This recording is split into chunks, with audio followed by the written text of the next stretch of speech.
Back with some more breaking news and welcome to another update. पिछली जो video हमने आपके साथ शेयर की थी बहरिया टाउन को लेकर, मलिक रियाज की जो ऑफिशियल स्टेटमेंट आई थी जिसमें उन्होंने रिक्वेस्ट की थी एस्टेब्लिशमेंट से, गवर्नमेंट से कि हमारे साथ जो भी मामला चल रहे हैं उनको सॉर्ट आउट करें। इसको लेकर मुझ समेत आप सबका ज़्यादातर फोकस रफ़ी क्रिकेट स्टेडियम के इस प्रोजेक्ट पर होता है कि इसके फ्यूचर का क्या बनेगा। आप चैनल को सब्सक्राइब करके बेल आइकन को प्रेस कर लें। भाई मामला बहुत आगे बढ़ चुके हैं और बहुत गड़बड़ हो गई है। सर आप वीडियो को लाइक कर दें। पिछली मैंने आपके साथ वीडियो शेयर कर दी थी, लेकिन मैंने उसमें आपको मलिक रियाज की स्टेटमेंट के हवाले से बहरिया टाउन के बड़े बड़े projects including Rafi cricket stadium के हवाले से गाइड किया था। इस वीडियो में मैं आपको मजीद थोड़ा समझाऊंगा कि नई अपडेट क्या आ रही है और हाल ही में हुआ क्या है। भाई बहुत बड़ी बड़ी चीज़ें हमने मिस कर दी हैं क्योंकि हमारा ज़्यादातर फोकस इस स्टेडियम पे होता है, इस प्रोजेक्ट पे होता है बहरिया टाउन के। लेकिन ऑन द अदर हैंड मैं आपको बताता चलूँ, जिनकी यहाँ पे प्रॉपर्टीज़ हैं और प्रॉपर्टी डीलर्स हैं जो बाकी प्रीसन पे भी फोकस रखते हैं स्टेडियम के अलावा, उनको पता है। लेकिन आप में से मेजॉरिटी लोगों को पता नहीं होगा बहरिया टाउन की बड़ी बड़ी 6 से 7 प्रॉपर्टीज़, बड़े प्रोजेक्ट जो है वो नीलाम होने वाले हैं। गवर्नमेंट नीलाम करने वाली है, आज हो रहे थे मेरे ख्याल से, लेकिन फिर से वो स्टे ऑर्डर ले लिया गया है।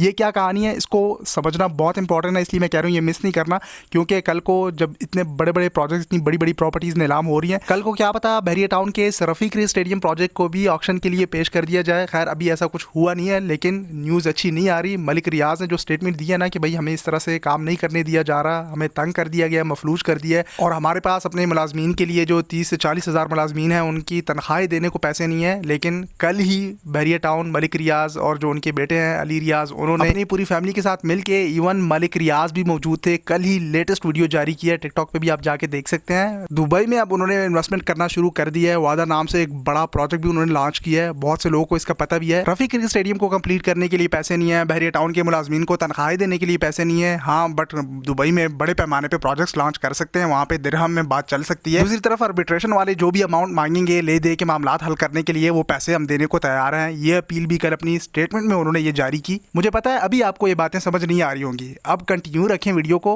अब जो इन्फॉर्मेशन मैं आपके साथ शेयर करूंगा आपको ये सारे पॉइंट्स समझ आ जाएंगे कि चल क्या रहा है। मैं इसको ज़्यादा कॉम्प्लिकेटेड नहीं करूंगा, सिंपल आपको पता है कि जो मामला शुरू हुआ था वो पानामा लीक से शुरू हुआ था। जब पीटीआई की गवर्नमेंट चल रही थी उस दौरान पीएमएलएन के जो बड़े बड़े मिनिस्टर्स थे वो पॉलिटिकल इंतकाम का निशाना बन रहे थे।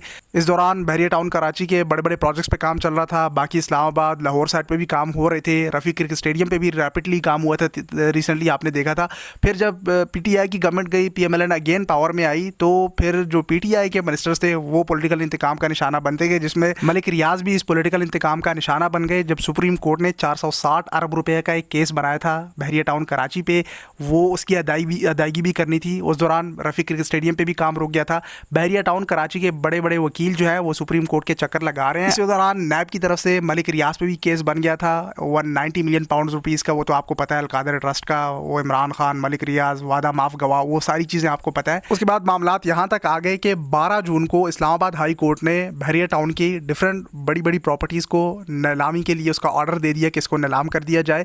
और इस पर मलिक रियाज यहाँ तक आ गए कि अब उन्होंने ऑफिशियली खुद आके मीडिया पे बयान दे दिया कि भाई ले दे के मामला हल करें, क्योंकि आज मेरे ख्याल में 6 या 7 अगस्त को नीलामी होने जा रही थी। उस पर बहरिया टाउन कराची के जो लॉयर्स हैं उन्होंने सुप्रीम कोर्ट में अगेन अपील दायर कर दी और ये आखिरी अपील दायर की है। इससे पहले जब 12 जून को ऑर्डर दिया था इस्लामाबाद हाई कोर्ट ने नीलामी करने का, तो उस पर बहरिया टाउन के जो वकील थे उन्होंने उस पर अपील दायर की थी, जिस पर इस्लामाबाद हाई कोर्ट ने स्टे ऑर्डर ले लिया था। और फिर मामला जो है यहाँ अगस्त तक आ गए और फिर 7 अगस्त को नीलामी होने जा रही थी। फिर आखिरी बार जो है वो बहरिया टाउन के वकीलों ने अपील दायर कर दी है। सो पिछली बार जो स्टे ऑर्डर लिया था उसको इस्लामाबाद हाई कोर्ट ने रिजेक्ट कर दिया था। अब इस बार ये आखिरी अपील दायर की है, इसको भी अगर रिजेक्ट कर दिया गया, जो कि मोस्ट प्रॉब्ली ऐसे ही लग रहा है, ऑब्वियसली बाकी सारा आप खेल समझते हैं, तो बड़ी बड़ी प्रॉपर्टीज़ जिसमें 6 या 7 का नाम मैं यहाँ पे स्क्रीनशॉट मेंशन कर दूंगा ताकि ज़्यादा वीडियो लंबी ना हो। इसमें साथ वो लागत भी मेंशन है, सफारी क्लब हो गया, अरेना सिनेमा हो गया, बहरिया टाउन इंटरनेशनल एकेडमी, रबिश मार्की हो गया, लॉन, और कॉर्पोरेट ऑफिस में प्लॉट 7D एंड 7E, इसकी सारी जो लागत है वो आगे मेंशन है, 1.2 अरब रुपए, 1.1 अरब रुपए, और इस तरह से बाकी की कीमत भी आप देख सकते हैं। ये नीलामी के लिए मतलब कि इस पर ऑक्शन होने वाला था, लेकिन बहरिया टाउन के वकीलों ने फिर वो स्टे ऑर्डर ले लिया, लेकिन ये आखिरी बार होगा। इससे आप अंदाज़ा लगा लें कि मामलात यहाँ तक आ गए, मलिक रियाज मजबूर हो गए कि अब तो प्रॉपर्टी जो है वो नीलाम होने जा रही है। तो उन्होंने आके पैगाम दे दिया कि भाई आर्बिट्रेशन जो पैसे मांगेगी ले दे के मामलात जैसे हल होते हैं हम पैसे देने को तैयार हैं, लेकिन इस तरह से ये नीलामी ना की जाए, हमें काम करने दिया जाए। उसका मतलब यही था कि भाई नीलामी ना करें, ये बड़े बड़े प्रोजेक्ट्स जो है ये इस पर पैसे लगे। ऑब्वियसली वो बात आपकी अपनी जगह पे ठीक है, लोग कमेंट करते हैं कि बहुत सी जो प्लॉट्स हैं, ज़मीनें हैं, वो नाजायज़ तौर पे मतलब उस पर प्रॉपर्टी बनाई गई है, ये चीज़ें ये अलग टॉपिक है। लेकिन जो आजकल चल रहा है, जो केसेस हो रहे हैं, वो मैं आपके साथ यहाँ पे शेयर कर रहा हूँ। अलकादर ट्रस्ट का केस बना था, 190 मिलियन पाउंड्स का केस बना था। उसमें वो रिक्वेस्ट की गई थी कि जो पेमेंट है वो स्टेट बैंक ऑफ पाकिस्तान के अकाउंट में आनी चाहिए, लेकिन वो पेमेंट सुप्रीम कोर्ट के अकाउंट में गई थी। वो पॉलिटिकल जो चीज़ें हुई थी वो आप सारी मीडिया पे देखते आए हैं, वो मेरा टॉपिक नहीं है इसलिए मैं उस साइड ज़्यादा डिटेल में नहीं जा रहा। सो जब पेमेंट जो है सुप्रीम कोर्ट के अकाउंट में गई तो उस दौरान सुप्रीम कोर्ट ने भी केस बनाया हुआ था 460 अरब रुपीज़, जिस पर वो ex prime minister Imran Khan ने भी काफ़ी कोर्ट के चक्कर वगैरह लगाए थे उनके वकीलों ने इस केस को लेकर, लेकिन वो मामला भी हल नहीं हो पाया, जो कि मेन वजह बनी। वैसे तो केसेस बहुत सारे हैं, लेकिन जो मेन बड़ा केस था इमरान खान को जेल ले जाने के लिए वो यही था, जिसकी वजह से एक्स प्राइम मिनिस्टर आपके आज 2 साल से ज़्यादा हो गए मेरे ख्याल से कि वो जेल में है। और जहाँ तक ये मलिक रियाज की बात है तो वो दुबई में जाके ठीक ठाक इन्वेस्टमेंट कर रहे हैं, वहाँ पे पैसा सारा इन्वेस्ट कर रहे हैं, क्योंकि पाकिस्तान साइड पर उनको पता है कि क्या होने वाला है मेरे साथ और क्या चल रहा है।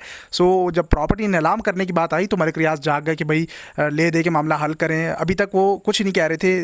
केस जो भी है, कौन हक पे है कौन हक पे नहीं है उसकी मैं बात नहीं कर रहा, लेकिन जो केसेस बने हुए हैं और जिस तरह से इस साइड पे ये प्रोजेक्ट्स पेंडिंग पड़े हुए हैं, इसके हवाले से मलिक रियाज कुछ नहीं कह रहे थे। लेकिन जब ये नीलामी की बात आई है तो वो जाग गए कि भाई हमें काम करने दिया जाए। इवन यहाँ तक कि स्टेटमेंट दे रहे हैं कि भाई मुलाजमीन को तनख्वाही देने के लिए पैसे नहीं है।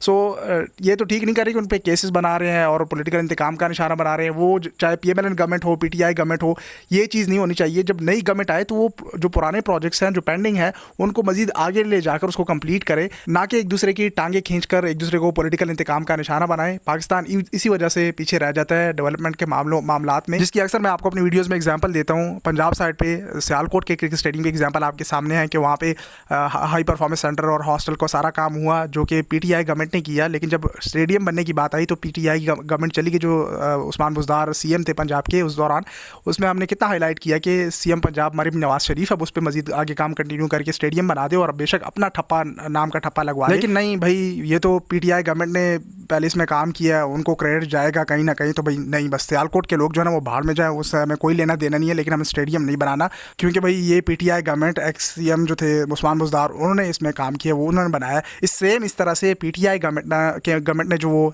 नारोवाल स्पोर्ट्स कॉम्प्लेक्स का केस चला था एतजाज़ हसन पे, उन्होंने वो कितना बड़ा स्पोर्ट्स कॉम्प्लेक्स बनाया था, लेकिन उस पर वो केस चला और वो सारा वो बंजर बन गया था, खंडर हो गया था वो स्पोर्ट्स कॉम्प्लेक्स। वहाँ पे भी एक बड़ा क्रिकेट स्टेडियम था। सो फिर अब जब अगेन PMLN की गवर्नमेंट आई तो फिर वो नारोवाल स्पोर्ट्स कॉम्प्लेक्स को जो रिमेनिंग काम था वो कंप्लीट किया गया, वहाँ पे फिर वो एक एग्जीबिशन मैच भी करवाया गया था।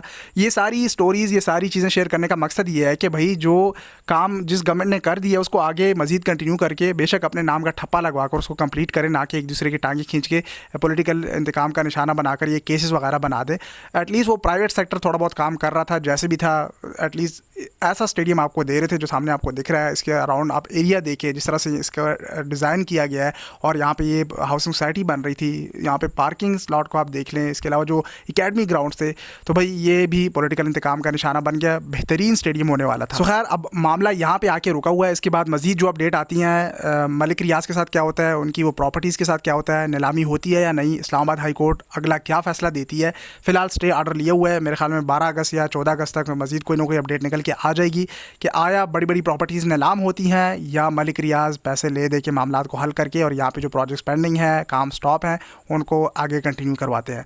कंटिन्यू करवाने का तो मुझे अब दूर दूर तक कहीं कोई न्यूज़ नहीं दिखाई दे रही, क्योंकि वो दुबई साइड पे उस साइड मसरूफ़ है, उस साइड पे इन्वेस्टमेंट कर रहे हैं। लेट्स होप कि एटलीस्ट इस रफ़ी स्टेडियम को बहरिया टाउन की मस्जिद की तरह कंप्लीट करे, जैसे कि वो बड़ी मॉस्क को रेडी किया गया है। खैर हम अपनी साइड से आपको अपडेट करते रहेंगे, बैक टू बैक वीडियोज़ आ रही हैं सोशल मीडिया पे भी, आगे फॉलो कर ले। मिलते हैं अगली वीडियो में, तब तक के लिए टेक केयर, अल्लाह हाफिज़।